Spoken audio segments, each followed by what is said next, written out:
I think he's attempting re-entry, sir. Hey guys, welcome to Console Choice. I'm Mark, and Nintendo has recently added some more games to the NSO service, but if you're anything like me, you either haven't heard of them, or you're just not that bothered. And while Wario Land 4 is about to be brought to the service, I'd rather have the Game Boy original.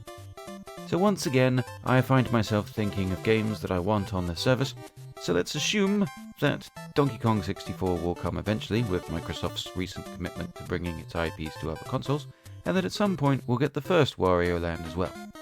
There is another game that jumps to mind. The game's Bond. James Bond. Released for the Game Boy in February 1998, it's an action-adventure game that plays similarly to an old-school Zelda game, with its story being split into 11 separate levels. You navigate the world, moving from screen to screen, interacting with NPCs to solve puzzles, and fighting enemies in real time with a variety of weapons to progress through its locale. The levels aren't just a case of gunning down enemies to get to the next area though.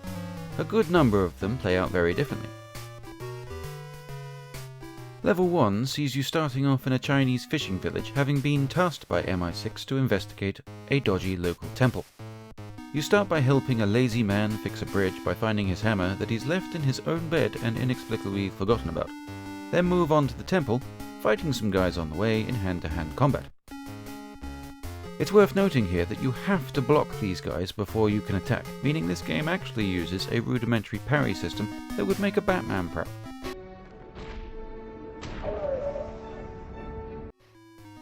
You must then solve the mystery of the temple in order to access its secret places. Oh, Mr. Bond.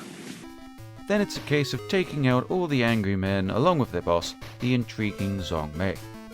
After dispatching the nice lady with a scathing quip, it's back home to Blighty. Hurrah! Level 2, then, is the classic MI6 sequence of a Bond story, where you're given your mission by M, share some banter with Miss Moneypenny, and head down to Q-Lab to get your equipment. This section is filled with all the visual gags you'd expect from a pre-Daniel Craig era Bond story, and it's just a really fun level to play through. Don't touch that! It's my lunch. Later, you find yourself in a marketplace that you must barter your way through in a trading sequence that's reminiscent of Link's Awakening, and there's even a casino section where you must play blackjack well enough to get the casino boss's attention before you get into the kind of levels that require you to gun down hordes of your enemies.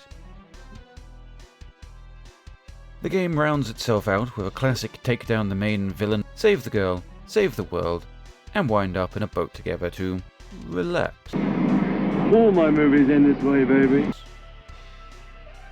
All in all, the game contains everything you expect from an old-school James Bond story, with the one exception of vehicle sections, and the music uses arrangements of the Bond theme and some funky rhythms that do the job they're made for. And if the main villain of the game doesn't ping your bell, it's okay, because they threw in guest appearances from the two most infamous henchmen of the films, Jaws and Oddjob. What more could you want?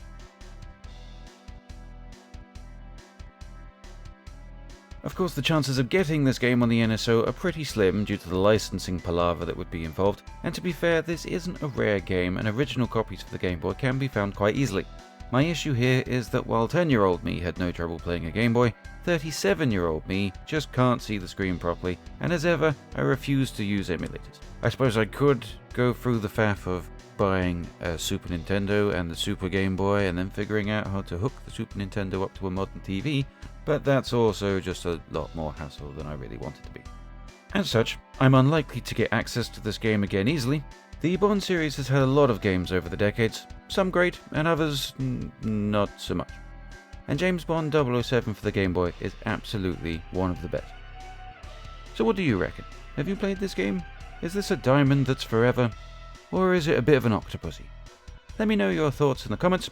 Like and subscribe if you fancy making my brain happy. Thank you very much for watching Console Choice. I'm Mark, and remember, You only live twice, Mr. Bond.